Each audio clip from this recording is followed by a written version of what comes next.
investigation started 2 years ago. Darul Uloom Islamic High School in Birmingham is a full-time independent secondary school, inspected by government-approved teams.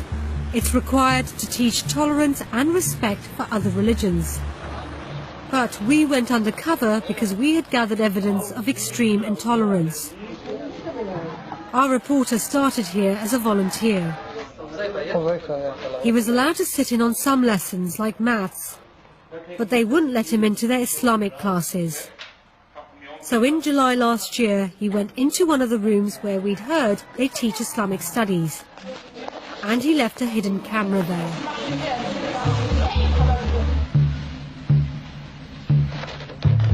At first, our camera records exams and prayers. Then the pupils are arranged into rows for a school assembly.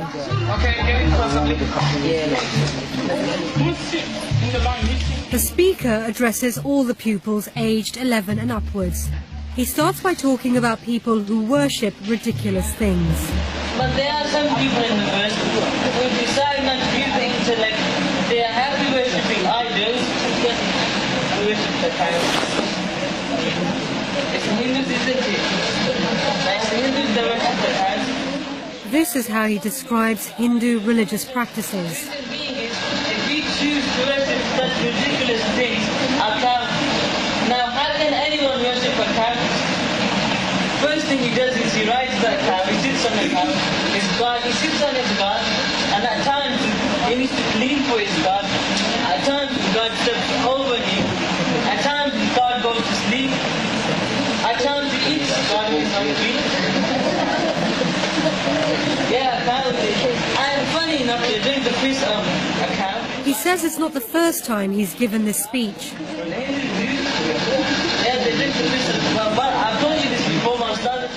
In 2009, government-approved inspectors praised the school for its interfaith teaching, saying, "Pupils learn about the beliefs and practices of other faiths and are taught to show respect to other world religions."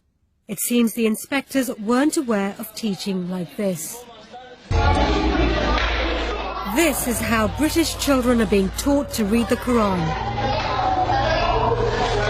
In a Muslim faith school in the north of England. Here's what 11-year-old Muslim children are being taught about non-Muslims in a full-time secondary school. And what they're told about other Muslims. A person who's got less than a fistful here, then you should stay away from him the same way you stay away from a serpent or a snake. He puts a question to the children about Hindus and other idol worshippers. Do they have any intellect? No, meaning Allah subhanahu wa ta'ala. When the speaker comes closer to the camera, he only looks about 18 or 19 years old. Darul Uloom School says its pupils are taught to preach the message of Islam, and it seems our camera has filmed a senior student practicing. While he was preaching, there were teachers and other senior students keeping order in the room, but they did nothing to contradict his teachings. They told the children to be quiet and pay attention to the speaker.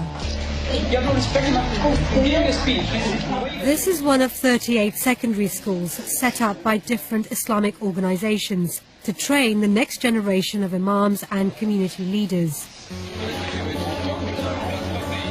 There are at least 2,000 madrasas in the UK, teaching more than 100,000 children how to recite the Quran. The children here are as young as 5.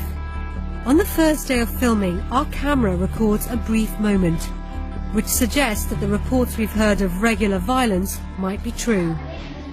A teacher patrols the room, and then he kicks a boy. Then he walks down the line.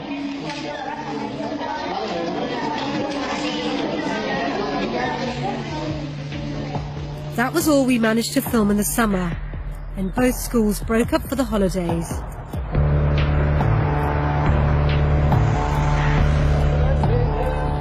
On the first day of the new term in September, we went back to Darul Uloom Birmingham. The very first assembly back is taken by a senior teacher. The boys have been away for a month, and all of them have their haircuts checked by the teachers. Children with non-Muslim haircuts are sent to stand against the wall. The senior teacher says looking like non-Muslims is forbidden. He uses the word kafar, an often derogatory term meaning disbeliever or infidel. It'll be regular haircut checks. Okay, you must make sure you don't get these what's fashionable now amongst society. Okay, the kafar introduced something and we Muslims taking on the board. He says teachers will take drastic action. For those parents that give us permission, yeah, we've got trimmers and everything here. So don't expect professional haircuts from us. He tells them that looking like non-Muslims is a way of enslaving them. He associates British society with shaitan, the Islamic version of Satan. You need to free yourself from the influence of the shaitan and the society. Yeah? The kuffar have brought so many new things out, and you need to free yourself from slavery. What kind of slavery am I talking about? Yes. Mind control. Yeah, mind control, mashallah. They're controlling your minds. You're doing what they want. And ask yourself, are you part of that slavery as well? This mind control. Are you part of those students who prefer their sunnah of the kuffar over the sunnah of the Prophet? Ask yourself. Is it simple, yes or no? The school's last inspection praised it for promoting tolerance and harmony in society. But in this assembly, the teacher tells the boys they should hate the sinful nature of non-Muslim society. You're not like the non-Muslim out there, and all that evil you see on the streets. People not wearing hijab properly, people smoking, people walking like they got something stuck in their pants. Yeah, these kind of things, yeah? Yeah, you should hate it. They should hate walking down that street. This is a prestigious school. It's been visited by the Lord Mayor, the Chief Constable, MPs and dignitaries.